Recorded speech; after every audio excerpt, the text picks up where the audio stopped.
My first night as director of research grants, I stood alone at the faculty gala, trying not to look misplaced. I clutched my champagne, heart hammering. He spotted me, eyes narrowing. Professor Whitman dismissed me instantly, patting my shoulder like a lost child.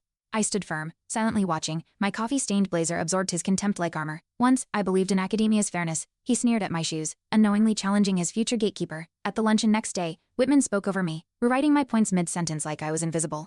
I smiled politely, but my pen etched every slight into memory. Round us, nods followed his words, not mine. I glanced at Dean Langston, who offered nothing but a sip of her tea. That silence hit harder than his words. My coffee-stained blazer felt heavier.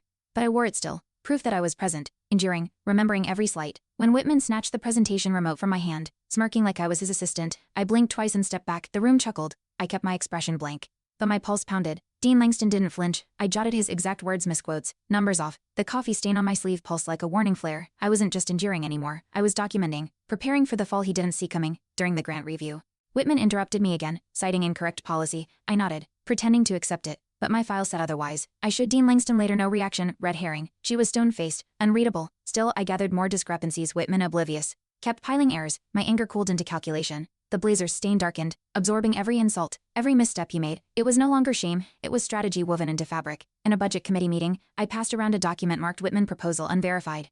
He laughed, until I read line 4 aloud. Fabricated citations. He claimed I misunderstood. I didn't argue. I simply slid a highlighted printout across the table. His jaw tightened. Dean Langston still didn't react, but someone else shifted. Assistant Provost Ramirez leaned forward. The stain on my blazer felt warmer now. I was no longer alone in the noticing. The twist hit during the funding vote. Dean Langston cleared her throat and called on me by full title. Whitman blinked. I presented the discrepancies calmly, each slide naming his missteps. The room fell silent. Langston confirmed I'd oversee final approvals. Whitman's smirk dissolved. I stood tall, coffee-stained blazer front and center. The silence that once crushed me now held power. Vindication wasn't loud, it was sharp, clean, and absolute. Whitman avoided my eyes as the committee ruled his proposal ineligible. I thanked them with steady grace. Dean Langston nodded, not with warmth but recognition. My blazer, still stained, now carried weight. I'd turned silence into statement, observation into outcome.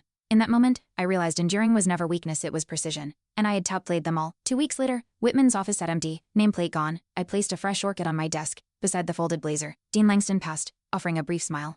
No words needed, my title was no longer questioned. That stain, it stayed visible, framed in glass. A reminder: power doesn't always roar. Sometimes, it waits and then rewrites the rules. Thanks for watching. Hit subscribe to check out more stories on my channel.